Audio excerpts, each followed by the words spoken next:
Hey everyone, welcome back to Meghan and Harry Tales. I'm Adrian, and today's story takes us deep into the world of royal fashion and the unravelling of a once shining fairy tale. For over a decade, the so-called Kate effect has been credited with turning small British fashion labels into global sensations. A single photograph of Kate Middleton in a designer piece could generate millions in sales overnight. Fashion editors breathlessly tracked her every outfit. But now, that fairy tale seems to be falling apart, as multiple fashion brands once championed by Kate Middleton are collapsing, filing for bankruptcy and shutting their doors. So, what's really going on behind the glossy magazine covers? And why is the royal halo losing its shine? Let's break it down. The world has always been fascinated by royal fashion. From Diana's iconic revenge dress and casual sweaters that flew off the shelves, to Meghan Markle's modern chic, what the royals wear doesn't just make headlines, it makes money.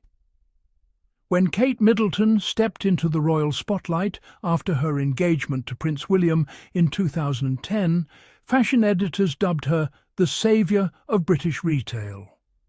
She mixed high street brands with designer pieces. She repeated outfits. She seemed relatable. A single public outing in a coat or dress could cause that item to sell out in minutes, sometimes crashing websites from the sheer volume of traffic. They called it the Kate effect, the modern version of royal endorsement, turbocharged by social media and 24-hour news cycles. For years, it seemed infallible. Small designers who dressed her became household names overnight. Brands like Rice, L.K. Bennett and Temperley London all experienced massive sales boosts. Even affordable chains like Zara saw their Kate-inspired pieces become instant bestsellers. But fast forward to 2025, and many of those same labels are either struggling to stay afloat or closing their doors entirely. The fairy tale of the golden royal touch is starting to look more like a cautionary tale. Let's start with one of the most dramatic examples, Seraphine, the maternity wear brand that became synonymous with Kate's pregnancy style. Remember those iconic photos? Kate standing outside the Lindo wing of St. Mary's Hospital hours after giving birth, looking impossibly polished in that elegant blue polka-dot wrap dress. That was Seraphine. She wore the brand during all three of her pregnancies, the red coat dress for Prince George's debut, the floral dresses during public engagements. For Seraphine's founder, Cécile Reynaud, it was a dream come true. The label, which started as a small maternity boutique in London, saw instant explosive success after being linked to Kate. Sales didn't just increase, they skyrocketed internationally. The brand expanded rapidly. New stores opened. Distribution deals were signed across Europe, America, and Asia. By 2021, riding high on years of royal association, Seraphine even went public on the London Stock Exchange, valued at nearly $150 million. Industry analysts called it the power of royal endorsement in action. Investors poured money in, betting that the Kate connection would sustain the brand for decades. But just a few years later, that glow has completely faded, and the fall has been swift and brutal. In early 2025, Seraphine went into administration, the British equivalent of bankruptcy protection. The company has laid off most of its staff. Its physical stores have closed. Its online operations are winding down. The stock that was once worth millions is now essentially worthless. The official statement blamed rising operational costs, reduced consumer spending post-pandemic, supply chain disruptions, and increased competition. All valid factors. The fashion industry is brutal right now. But the deeper story as industry observers and publications like Feminegra have highlighted, is about the fundamental flaw in building a business model around royal magic. Royal exposure may create spectacular headlines and short-term sales spikes, but it doesn't automatically build sustainable business infrastructure. The attention spike is intoxicating, but it fades. The hype cools.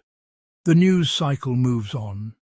And when that happens, the brand is left standing alone in a ruthlessly competitive market, and often they're simply not ready for that reality. And here's the thing.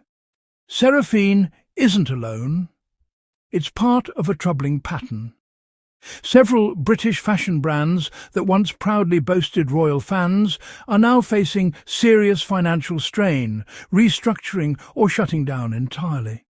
L.K. Bennett, the shoe and accessories brand Kate wore repeatedly, went into administration in 2019 and had to be rescued by new ownership. The company closed dozens of stores and cut hundreds of jobs. Temperley London, whose elegant designs Kate favoured for formal occasions, has struggled financially for years, restructuring multiple times to stay afloat. Even once thriving high street brands that benefited from the Kate effect have reported declining sales and closed stores across the UK. The Feminegra article and other fashion industry analyses point out a pattern. Small and medium-sized designers often simply can't handle the massive sudden surge of interest that comes with a royal endorsement. Think about it. One day you're a respected but modest brand with steady growth. The next day, Kate Middleton appears in your dress at a major royal event. Within hours, your website crashes. Orders flood in from countries you've never shipped to. So what do? You scale up rapidly. You increase production. You hire more staff. You lease warehouse space. You take on debt to finance the expansion. You open new stores in premium locations. Your costs soar. You're betting everything on the assumption that this royal-driven demand is the new normal. But when that moment passes, when the spotlight inevitably moves on, these brands are left overstocked, overextended, and financially vulnerable. The Kate effect that once promised salvation ends up becoming a double-edged sword. It's the dark side of the fairy tale when royal glamour meets harsh market reality. So why is this happening now? Why is the royal halo, especially around Kate Middleton, specifically losing its shine and its power to sustain brands? Let's look at the bigger picture, because this isn't just about fashion. It's about massive cultural and economic shifts. Number one, economic realities have changed dramatically. Inflation, high energy costs, increased interest rates, and post-pandemic economic instability have made running any fashion brand exponentially harder than it was a decade ago. Manufacturing costs have increased. Shipping has become more expensive. Rent for retail spaces has skyrocketed. Even the most brilliant royal publicity can't offset the brutal mathematics of doing business in 2025's economy. Number two, one-time exposure doesn't equal long-term customer loyalty. This is crucial. When Kate wears a dress, yes, it might sell out within 24 hours. That creates spectacular headlines. But here's what the data shows. That doesn't necessarily mean customers come back the following season. They bought that specific piece because of that specific royal moment. The brand becomes intrinsically tied to that one viral instant rather than building genuine, sustained customer relationships. Number three, consumer habits and values are fundamentally changing. Especially among younger shoppers, the demographics that brands need for long-term success, people are moving away from traditional prestige labels and royal endorsements. They want sustainable fashion with transparent supply chains.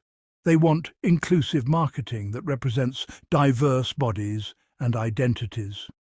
They want affordability and ethical production.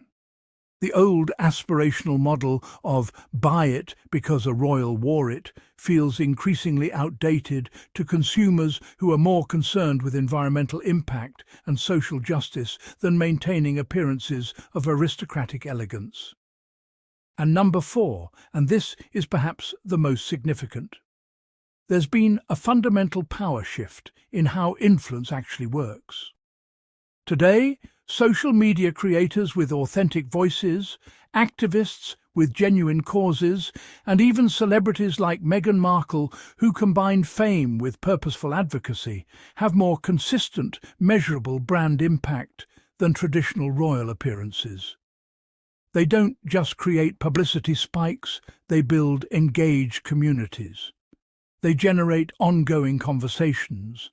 They align brands with values and movements, not just moments. That's the critical difference between visibility and genuine influence, between a headline and a relationship.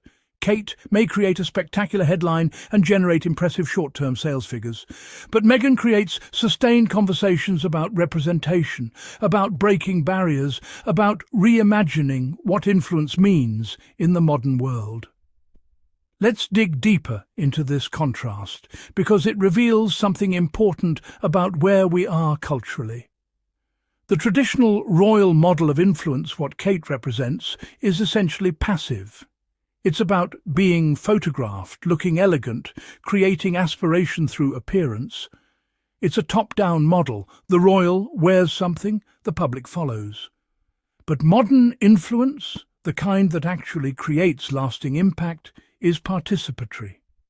It's about creating dialogue, not just dictating trends. When Meghan partners with brands or causes, there's a clear mission attached. Whether it's supporting women-owned businesses, championing sustainable fashion, or amplifying voices that have been historically marginalized, there's substance beyond the surface. This isn't just about two different people. It's about two fundamentally different approaches to what it means to have a platform in 2025. One relies on tradition and the mystique of royalty. The other builds on authenticity and shared values. And increasingly, audiences, especially younger, more diverse, more globally connected audiences, are choosing substance over spectacle. What's happening with these British fashion brands is about much more than just business failures. It's a profound shift in how society perceives the monarchy and what we expect from public figures. The old narrative of royals as timeless, infallible tastemakers whose mere presence could transform industries is slowly fading. And perhaps that's not entirely a bad thing. Modern audiences want authenticity over perfection. They want purpose over pageantry. They want values and actions that align with real-world challenges. Climate change, social justice, mental health, equality. That's why Meghan and Harry's approach, deliberately blending modern advocacy with strategic partnerships, feels more in tune with where culture is heading. Instead of relying purely on image, they've built collaborations explicitly grounded in mission, mental health awareness, gender equality, environmental sustainability, supporting veterans, amplifying marginalized voices. While Kate's fairytale fashion story seems to be collapsing under market pressure and changing consumer values, Meghan's brand, rooted in authentic storytelling and genuine global engagement, continues to evolve and find new expressions. It's a tale of two strategies, one looking backward to traditional royal glamour, one looking forward to where influence is actually heading in the 21st century. So, is this the end of the fairy tale? Maybe. Or maybe it's just the end of a particular illusion, the comforting idea that royal glamour alone, without substance or strategy or adaptation, could sustain entire industries indefinitely. Fashion, like the monarchy itself, must adapt to changing times or risk fading into beautiful but ultimately irrelevant nostalgia. The collapse of these once celebrated brands that were supposed to ride the Kate effect to enduring success is a powerful reminder. Even the brightest, most dazzling spotlight can't keep something alive if it isn't fundamentally built to last. And perhaps, as painful as this moment is for British fashion and for the designers affected, it opens the door for a new kind of influence to emerge. One driven not by titles or pageantry, but by genuine purpose, measurable substance, and authentic human connection. I'm Adrian, and this has been Meghan and Harry Tales. See you next time, where we keep the conversation real, thoughtful, and royally insightful.